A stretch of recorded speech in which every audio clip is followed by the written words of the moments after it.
Hello everyone, welcome to the channel. My name is Fule Kamara. Today we're in chapter 26 using bank rules. Please note, if you haven't seen chapter 25, I suggest you watch chapter 25 first before watching chapter 26 because this is a continuation from our chapter 25 tutorials. Unless the client chooses the auto added feature as we discussed in chapter 25, they will still need to review the matches with the apply rules. Some rules can lead to duplicate transactions in the bank feed. Rules apply only to unaccepted transactions, those in the for review tab of the banking screen. So if we go to the banking screen, we can see that these are the transactions. Okay, then we have the rules tab. So let's say here, if we look at the transactions here, these are the for review transactions. So on the for review tab, so if we use rules without turning the auto add feature, wherein the QuickBooks Online will automatically add transactions to QuickBooks Online, then the rules will just suggest the match. You will see the match found. Okay, it won't add it directly to the categorize transactions because it will still give us the opportunity to review the transactions.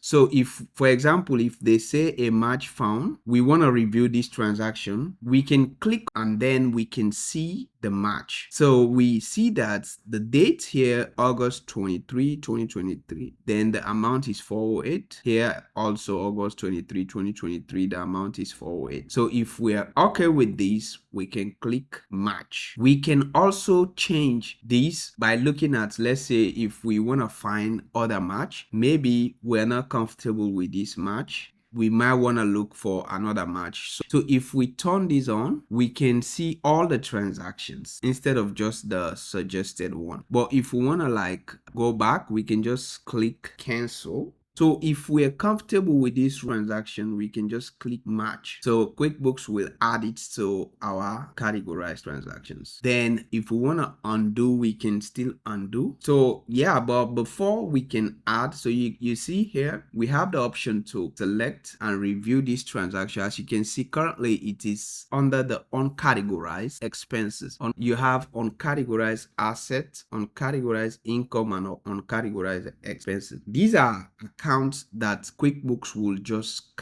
send anything that QuickBooks doesn't understand where to put it. Like if QuickBooks is not sure about where to categorize something, they will just put it. If it is in the income statement, if it is an expense but QuickBooks is not sure about where to put it, they will put it in the uncategorized expense. If it is an income, it will just put it in the uncategorized income. We also have uncategorized asset. If it was an asset but QuickBooks is not sure about what kind of asset is that, they will just put it in the uncategorized assets. So here we can look at the transaction and then categorize it appropriately to where it should go based on our understanding of the client. We also have the option to split the transaction. We can split it, okay, by, so if we split, we can say maybe we can say, let's see, rental. So let's see rental. We want to put it in the, if we want, we can put the customer name here if we like. If we don't, we don't have to put a customer here. So the amount that we want to assign to the equipment rental, we can put the amount here. We can also, let's say some of it goes to automobiles. This is just an example. It doesn't mean this is the right categories. So some of this goes to automobile. Let's say the 1,000 go to the equipment rental, whereas the 200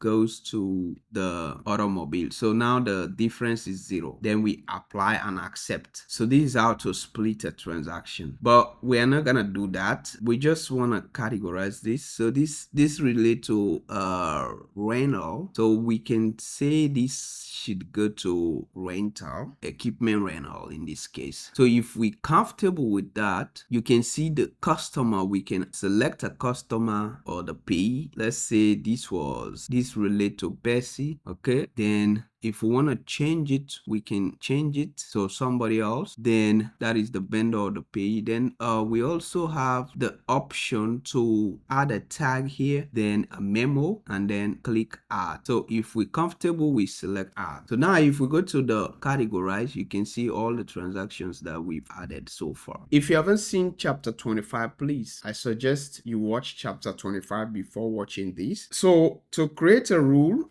we select new rule. Then this is a rule relating to transfers. So we can say the account, the transaction or the rule name will be transfer from savings.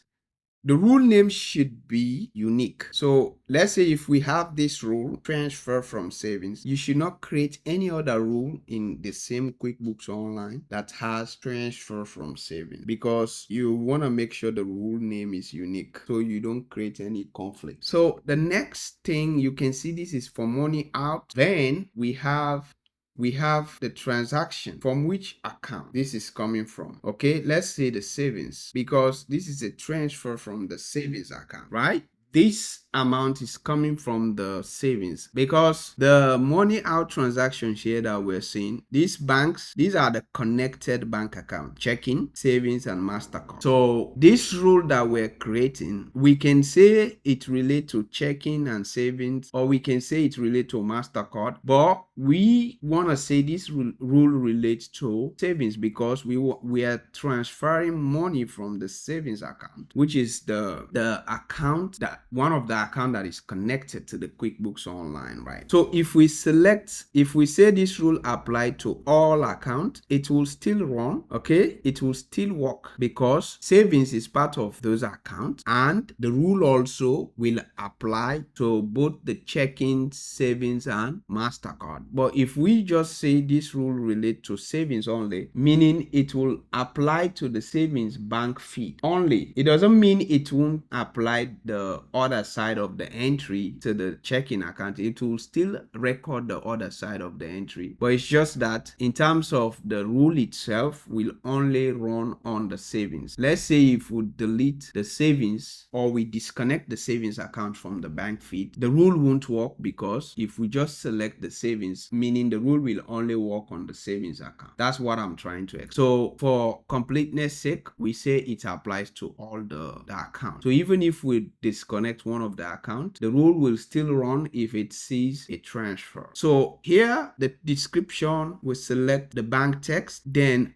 on the contains, we just say contain, because if we say doesn't contain, meaning it will exclude any transaction that we say. Let's say transfer is our keyword. Transfer is our keyword in this case. So any text that contains transfer will be selected. But if we say doesn't contain, any text that has transfer will be excluded. If we say it's exactly any bank text with transfer without any other word before or after or that precede the transfer, then it won't be selected. Let's say if transfer in is in the transaction, but we just say transfer in our text, meaning the transaction will not be selected because it's not an exact match. But if we say contains, meaning it doesn't have to be exact, as long as the transaction has transfer in it, it will be selected. Then the account or transaction type, this is a transfer. We select transfer, right? So once we select transfer, we can select the account. So in this case, the account will be checking. This is where we want to record this transaction, in the checking account. So we don't have to worry about the other side of the entry because the other side has already been taken care of, right? By this. So because the bank feed, the transaction is coming from the bank feed. So meaning the other side of the entry is coming from the bank feed itself, the account where the transaction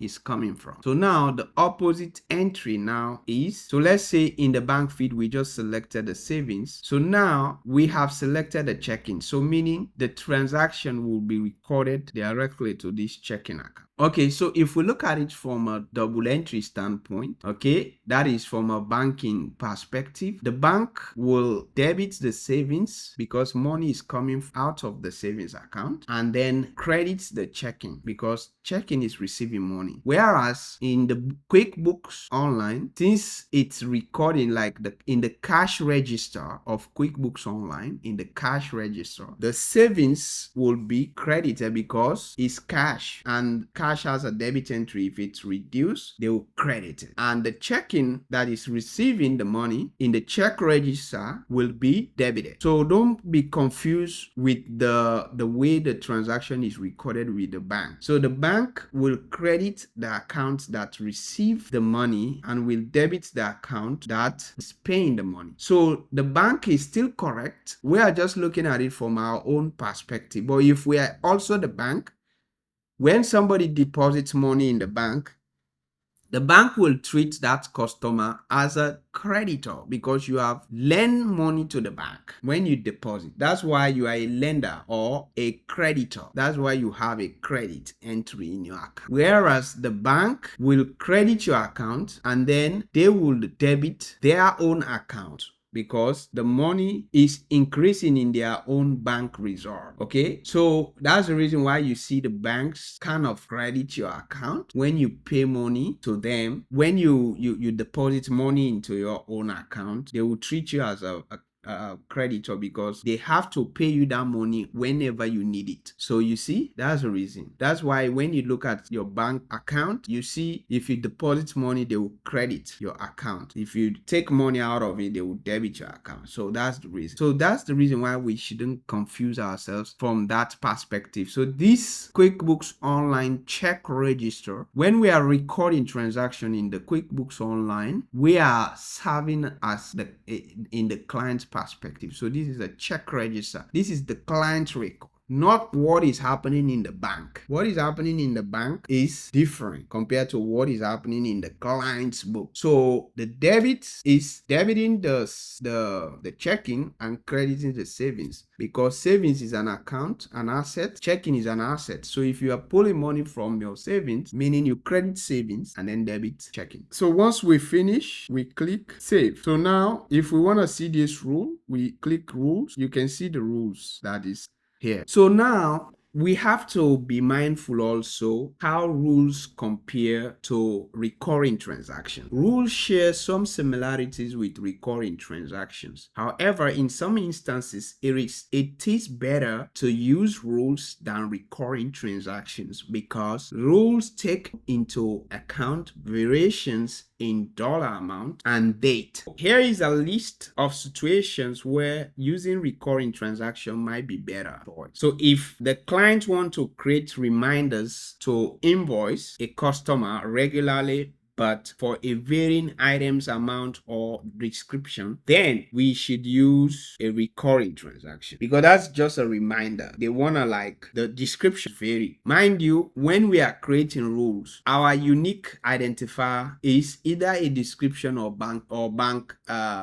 a bank text. If we think the transaction will be different, the description will be different, let's go back to the rule so that you can see what I'm talking about. So here in the description here, you can see our description is looking for the bank text. In this case, contain transfer. If the bank text contain transfer, then we are going to use rule. But if in a situation where the description for this transaction, the amount will vary every month, meaning rule will be useless. If we use rule, that rule won't serve us any purpose because it won't be able to select that transaction in the following month, because here we've put in the transfer as our keyword. Then it happened that the following transaction has like XF. Maybe the transaction has XFR instead of transfer. So in that case, the rule won't work. if we know the transaction will change, we have to use recurring transaction, because for the recurring transaction, we can schedule a recurring transaction as a reminder only, because it won't post. It's not a posting transaction. It will just remind us if we don't want to forget. Let's say we have a customer that we normally bill every month, but the amount will be different than but the amount will be different every month and the description will be different. But we just want to remind ourselves to bill that customer every month. Then we can set a reminder or a recurring transaction to remind us on a specific date. So we have a whole chapter on recurring transactions. So if the client processes the same dollar amount at the same interval, then we can use a recurring transaction. However, if there is going to be any variation in the dollar amount, you should use a rule. So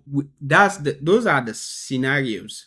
For the rule, you can use the rule if the amount is different but the description is the same. Because like I said, if you look at the condition here, transfer. So it doesn't matter if the amount changes, the rule will still apply if that transaction or the bank text has transfer in it. Even if the date is not the same, like on a different date, maybe on the 1st, then the next month on the 2nd, the rule will still apply because the description or the bank text is still there with the keyword. But if all the keyword, the amount and everything is different, then the rule won't apply. We use the reminder. So that's what we're saying. And that's the end of chapter 26. Thank you for watching. Please don't forget to subscribe, like if you like the video, and share. See you in the next video. Thank you.